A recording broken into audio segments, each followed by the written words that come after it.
All right. I've recorded this intro probably 40 times and I'm not happy with it, so I'm going with this one. I'm calling out the fact that I don't know how to start this video, so I'm just going to start. What's up? I'm Garrett, and this is going to be a January disc golf recap video as well as a little bit of an introduction of myself. So let's do it. Okay. When did I start playing disc golf? I think I was probably about 12 or 13 when my dad took me to Morley Field out here in San Diego. His friend was visiting from town. They had played, back in the 80s when Morley Field was originally put in, which is kind of crazy that it's been there so long. But they took me out there. I fell in love with it instantly. I think I know the moment when I caught the quote-unquote disc golf bug, and it was that day. We were on hole 17 at Morley Field, which, if you know hole 17, there's like a million trees in the way. Just talking to the microphone more. This whole video, I'm just going to do one cut. Just straight through, semi-podcast style, semi-rant, semi-whatever it is, because it's kind of how I operate. Anyway, hole 17, 6 million trees in the way, and I'm 12 or 13 years old, and I'm throwing backhand. I throw my first shot, and it makes it through the first gap, which is a miracle, and I am like 150 feet down the fairway. No, maybe 100 feet down the fairway. I'm like halfway down the fairway. Second shot, I throw it in, which at that point, 12 or 13, let me rephrase this. 12 or 13, back when I was 12 or 13, that was a miracle. That was like hitting an ace. Today, 12 and 13-year-olds throw farther than me, are better than me, whatever else they are, more than me. But anyway. So I got hooked there because highlight of my life at that point, throwing one in from that far. And it was amazing. So ever since then, I have always played disc golf. I didn't take it seriously for a very long time, which I'm sure is very common between a lot of you all out there. And I think a bunch of the people who are even the best in the world today, it starts out as like a fun game to play, and then you start to get a little bit better, and then kind of depending on your personality, if you were, say, I don't know, if you're an athlete or you just really love to like break stuff down and try and get better at things, and if disc golf was fun to you, then you kind of, even though you were casually playing, you were still always trying to get better. Like I was going into the park behind my house and throwing a million throws to try and be able to throw farther.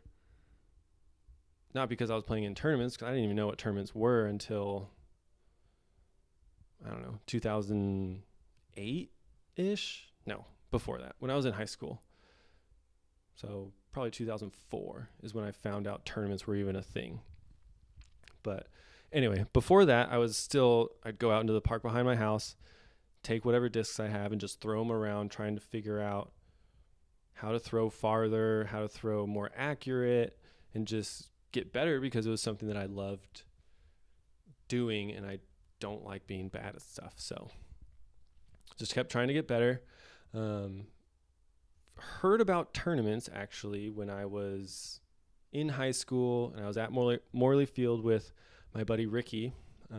Shout out Ricky Boatman.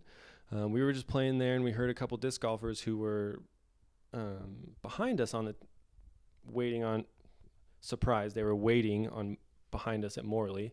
This is before tee times, which now there's tee times there. It's awesome. But anyway, we heard them talking about how they were going to Las Vegas for a Halloween bash or something like that. We were just like, what? What do you mean you're going to Vegas for a Halloween bash? And they're like, yeah, it's a disc golf tournament, blah, blah, blah, blah, blah. And we're like, you guys are dorks. Like, why are you going? You guys are dorks, basically. But here we are 15 years later, and I'm going to go play a bunch of tournaments like a dork. But anyway. So that's when we first heard about tournaments. Didn't really think much of it. I played the occasional Friday night doubles at Morley, and that was really the extent of any competitive play that I did, which it wasn't that competitive because it was a casual thing on Fridays. I wasn't even playing Wednesdays at that point, which if you're from San Diego or you know about Wednesday night doubles, you know that it's the premiere of San Diego disc golf. Also, since you don't know me, fairly sarcastic, and if something comes across as salty or ill-tempered or something, it's probably not. I'm just trying to make a joke, and it might not be coming off right. But anyway, 2011 rolls around, and we know about tournaments and, are starting to play a little bit more. And me personally, I have been trying to get better and better. And there's a tournament being held at Goat Hill, which at the time I think was called Center City Golf Course. It's on a big ball golf course up in Oceanside. It's now called Goat Hill Park, and it's awesome. If you've never played there, if you come to San Diego, you have to play at Goat Hill Park. It's amazing. The crew there is, they've done so much to that property after ownership change and all this other crazy drama that happened over the years. But back on topic, 2011, there's a tournament being ran there by none other than Alan Risley, who's AJ Risley's dad. And Alan, to this day, is still running the Goat Hill Challenge, and it's now a silver series for the Disc Golf Pro Tour, which is crazy and awesome, and he deserves all the praise and everything that he gets. But the first Goat Hill tournament that ever happened was in 2011, and me and my buddy Dave Door 4 because he gets bogeys all the time, earned a well-earned nickname. Anyway, so we decided, hey, let's just play this tournament, see what the deal is with an actual tournament, what it's like, things like that. I was originally going to sign up for intermediate because I'd never played a tournament before, and I don't know what's going on with this whole tournament scene. But there was either nobody in intermediate or there was like 2 people in intermediate. So I was like, I'm not going to do that. I'll just play advanced because there's more people there, and it'd probably be more fun. I'm probably misremembering that to a certain degree, but I end up playing in advanced, and I end up winning. Yeah, I won my first PDGA official tournament, and I was flabbergasted, honestly. I was like, I think I won.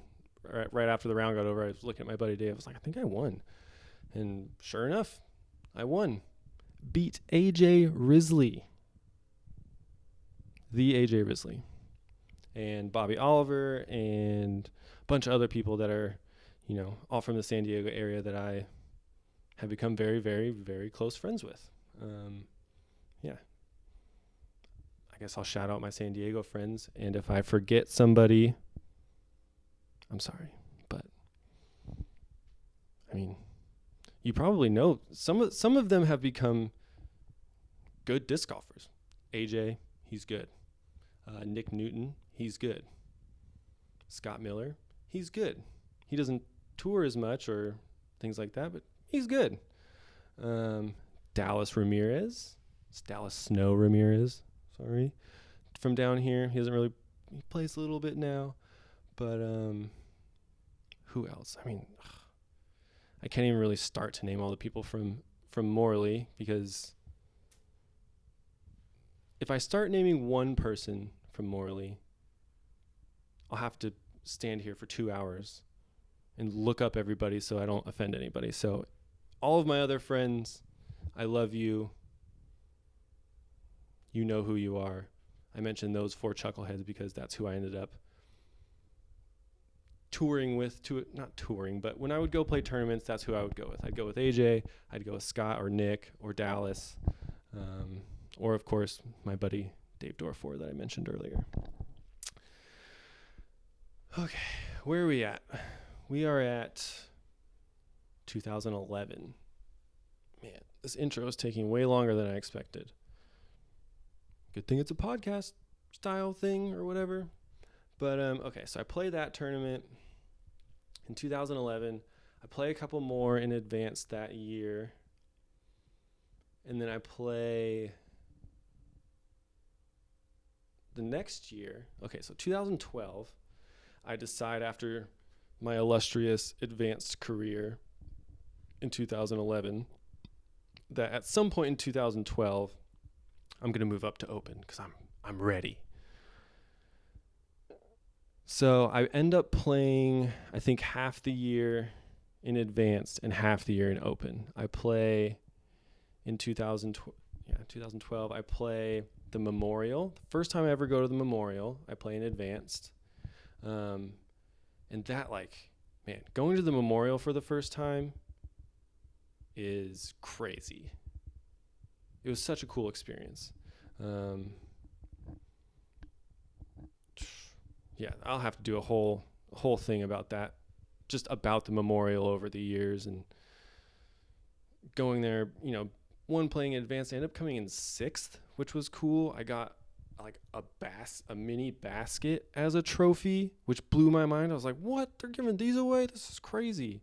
I still have that, and yeah, that thing's awesome.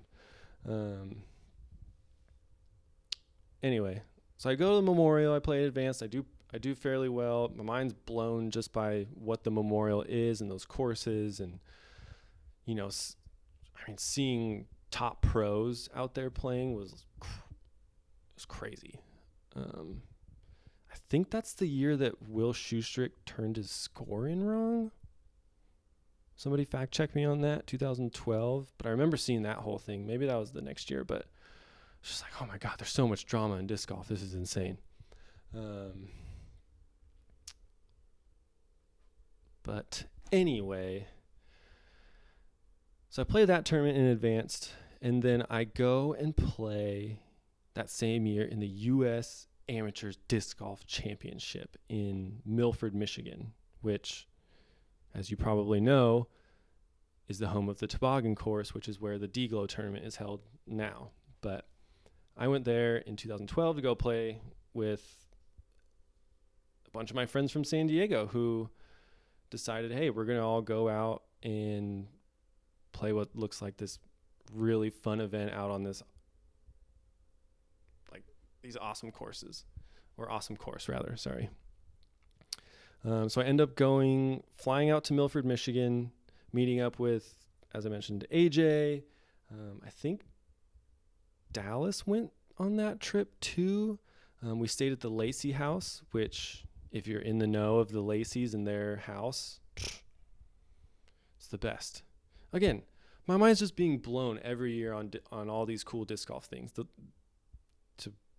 go further down the Lacey house, they have 9, or when I went, they had 9 baskets on their property and a 27-hole course. So we'd go play disc golf on the toboggan course, which was amazing and mind-blowing in itself. And then we'd go back to this house where I'm staying with all my disc golf friends, and there's disc golf baskets out in the yard that we can go play. It was the best. So I go out there playing that, and it's super fun. And, every year I'm just confirming more and more that I want to play disc golf. But, okay. So I play a couple open tournaments that year too, in 2012. My big debut year, I played 3 open tournaments. No, maybe I played 5.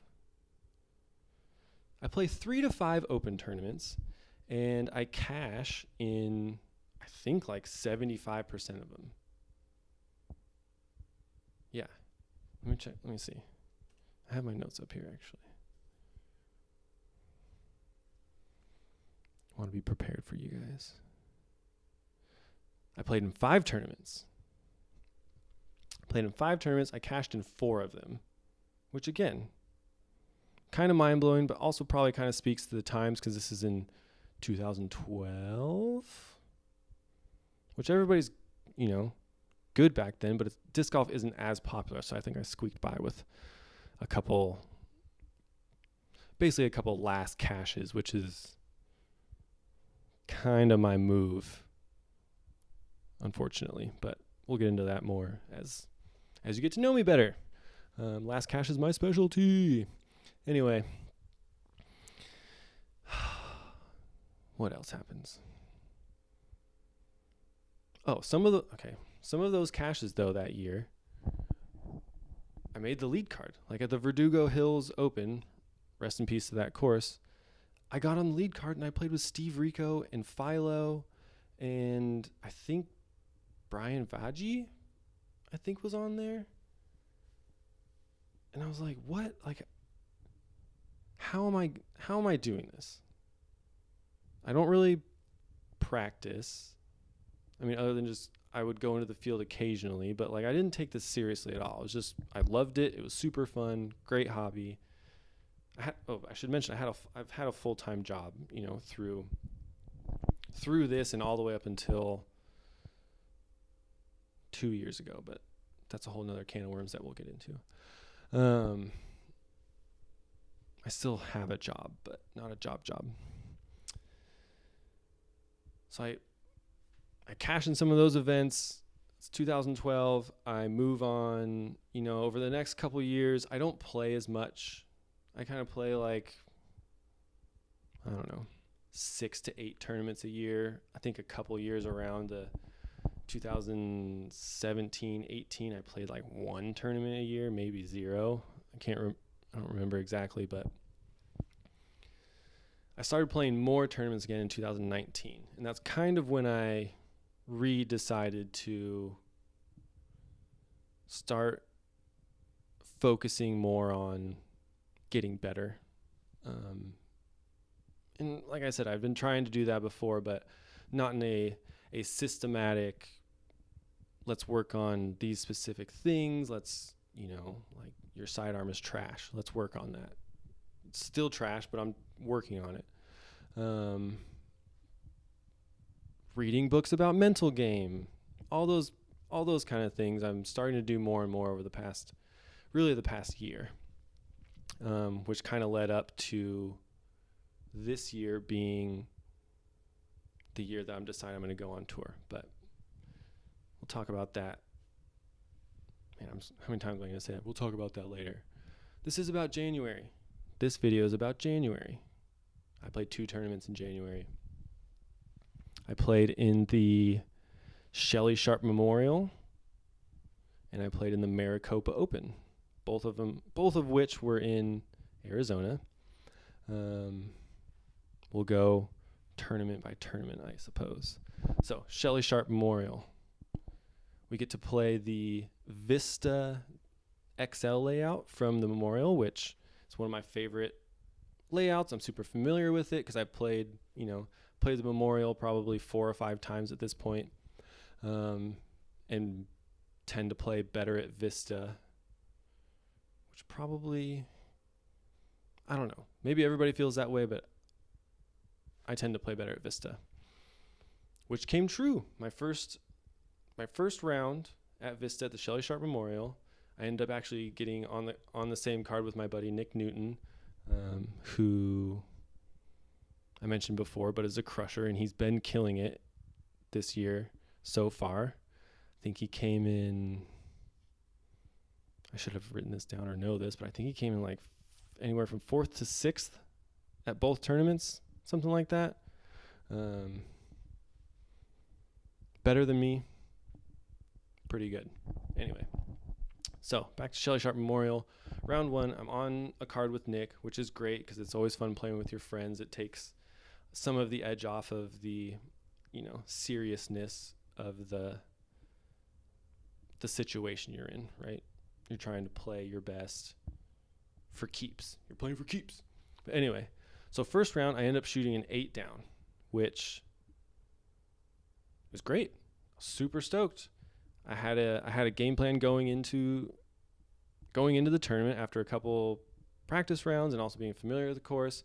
I knew what was within my ability on certain holes. Like, there's no chance I'm gonna get a 2 on hole 9 at Vista. There's no way. I can't throw. Maybe I could throw far enough if I like flex one crazy and up over the trees and hit it perfect, but that's too far for me and too much risk. So I just play that one for a 3, that kind of stuff. And I played pretty much perfectly to my game plan. I think I was 8 down after 12.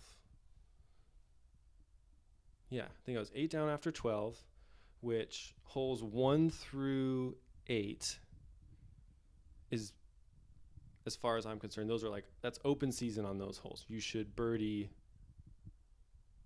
6 or more of those. Because the first 5, if you don't get 4 of those, you're not happy with yourself. I think I ended up getting 1. I think I birdied 1 through 5, pick up a couple more through 12. I think I birdied hole 12, and then 13 through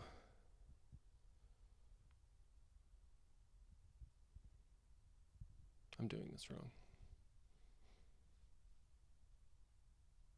Yeah, holes 1 through 8, open season. Holes 9 through 13. If I come out of those holes even, totally fine. I think I went 7 down through 8, and then I got one of them. I think I birdied hole 12, which is the dam hole up over the gunite. I think I birdied that one. So I was 8 down going into now the 13 to the end of the course, which from there, I think the plan is, just to get a couple through there. Maybe you get 2 to 3 of those would be ideal for, a top level player, which I'm not quite there yet, but you have to plan within your skills. Like, okay, there's, maybe there's 11 birdies out there for me, which I think that's probably pretty accurate at the Vista course. There's probably 11 that I could, if I strung all my shots together, I could shoot an 11 down. Other ones I'm not even going for. So I end up 8 down after the first round, which puts me on the lead card. I think it puts me in second. Drew Gibson shot a 9. I'm in second. I think AB also shot an 8. And then Levi, I'm forgetting his last name. I think it's Hancock. Levi Hancock. I think he shot a 7 or something like that. So I make the lead card, and I'm going to be on the disc golf guy, on his coverage, which, literally everything's going exactly how I planned this to go. This is my first tournament of the year where I've basically decided I'm going to try and go on tour. And, round 1, 8 down, second place, getting filmed. This is exactly what I wanted. Great. Then round 2 comes. And it did not go well. For a multitude of reasons. Number one, I was nervous. Hands down, super nervous. I was playing with, seasoned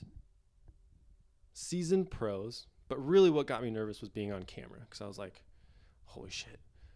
Oops, I'm going to have to bleep that. Which will be common in this channel, is me bleeping stuff.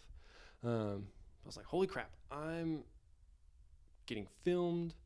I'm nervous. Just stick to your game plan, and everything should be fine.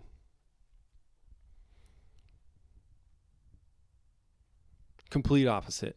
I think I go stale pars all the way until hole 6. Yeah. So those first 1 through 5, I was like, yeah, those are all birdies. Didn't get one of those. I mean, it's all on coverage. You've probably seen it. It's probably the first time you guys have seen or heard of me. And I choke. But anyway.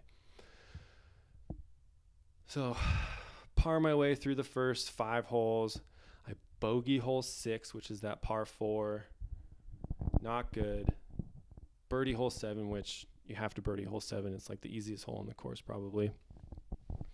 And then just go again. Just go stale. Pars from there all the way until hole 17, which is, that's probably the easiest hole in the course. Let me rephrase that. That's probably the easiest hole in the course because it's 280 feet away. It's wide open, borderline backstop. So I decide to throw a sidearm. Just mistake number 1. Anytime I'm throwing a sidearm, somebody stop me until I get better at it. But I'm like, oh, I'll just throw a sidearm. It's not that hard. I throw it. It comes out low and wide. I'm like, ooh, that's not good. Hits the ground, skips OB. Chumpville, basically, as far as I'm concerned. Like, wow, I just threw one. I'm choking on this card because I've gotten like 1 birdie this whole time. 2, I just threw OB on a hole that's 20 feet away from me. Well, whatever. Just keep calm. Don't show your emotions. Ooh, which was another thing about this experience being on coverage is I can usually keep my cool pretty well. In general, fairly reserved person, but man, the frustration that was just coursing through me was crazy. Like, it was borderline uncontrollable, but I didn't have any outbursts. I think I, talked to myself a little, or said some less than nice words to myself, but hopefully I didn't disturb anybody. Anyway, throw out of bounds on 17.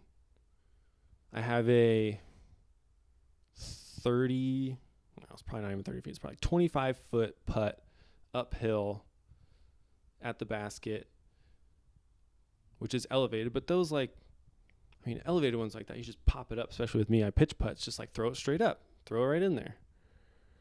I throw it not high enough and a little left, and it hits the rim and then weeble wobbles its way straight out of bounds, and I get a 5. Woof. Now I'm at +2 going into 18, which isn't even an easy hole. There's like a double mando that keeps you from throwing the wide, safe hyzer. You have to throw straight-ish, and then there's a bunch of water everywhere. Whatever. You guys have seen the coverage. I rage throw mine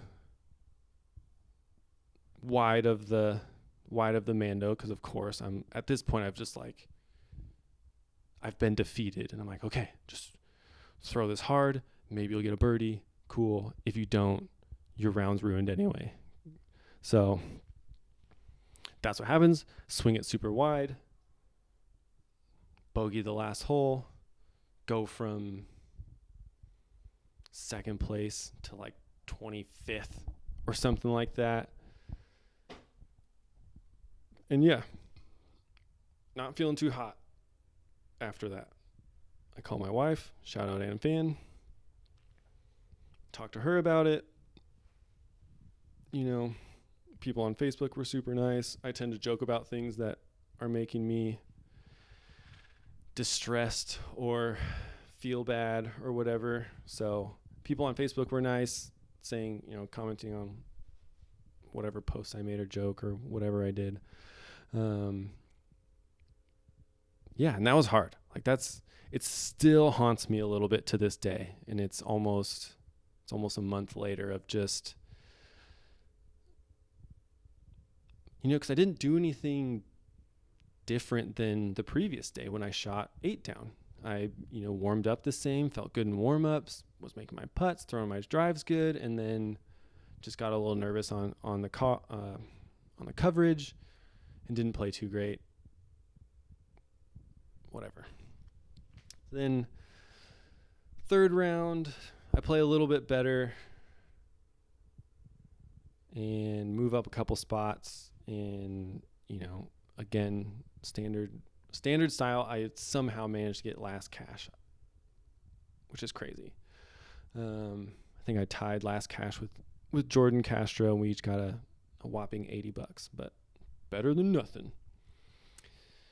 So that was that, and I drove home to San Diego to lick my wounds and practice for the next tournament, which is the Maricopa Open, which was the last weekend in January. 5 days ago at this point when I'm recording this. I had a really good time in Maricopa, playing, hanging out with my friends, everything. It was all fun. I didn't play too terribly great. Which I felt like I was playing good the first round. And if you're still listening at this point, I appreciate you, but because I've been rambling for I don't even know how long about disc golf and whatever, but I'm going to keep going. So hole 1. No, I'm just kidding.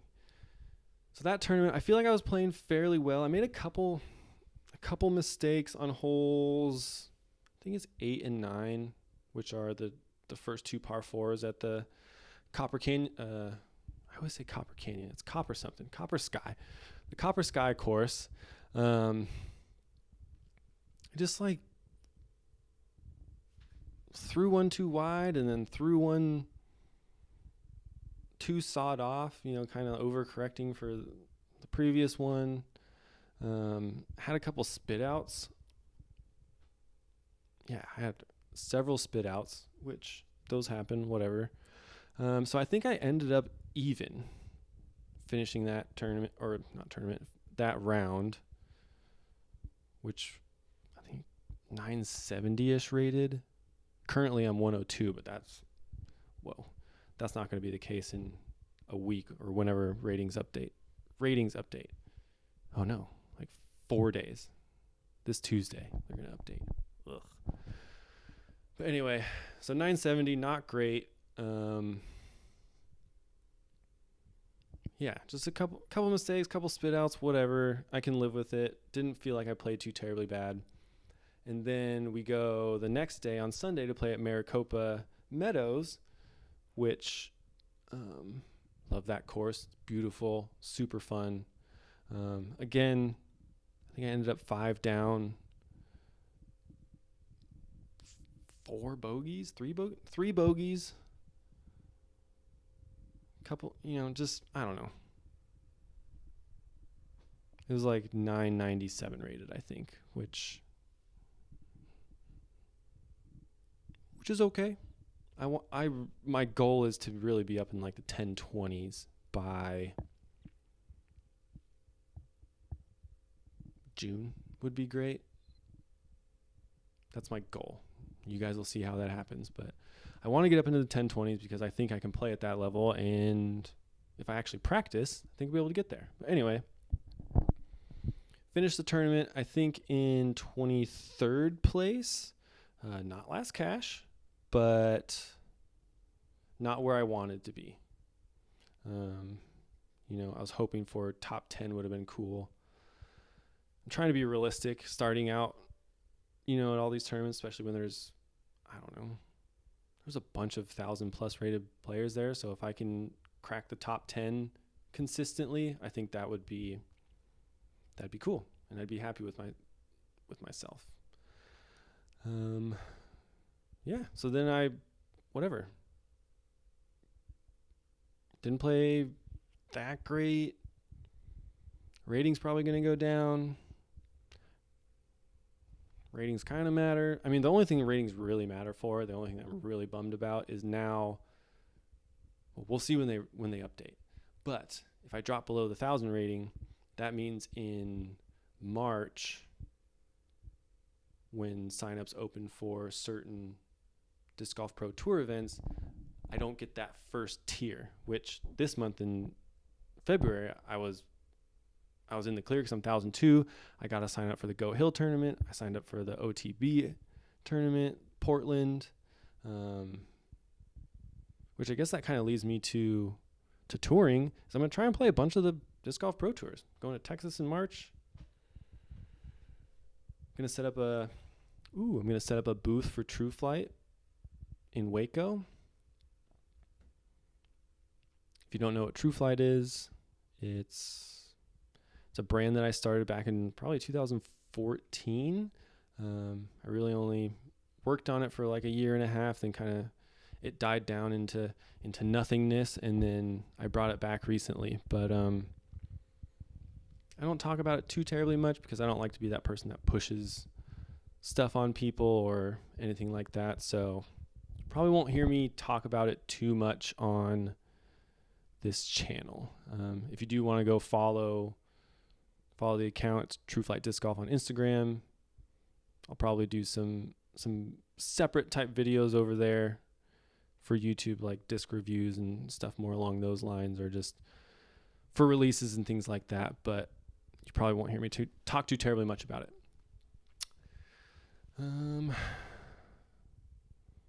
Yeah, and then I drove home. I think that's pretty much January. Or disc golf January, for that matter.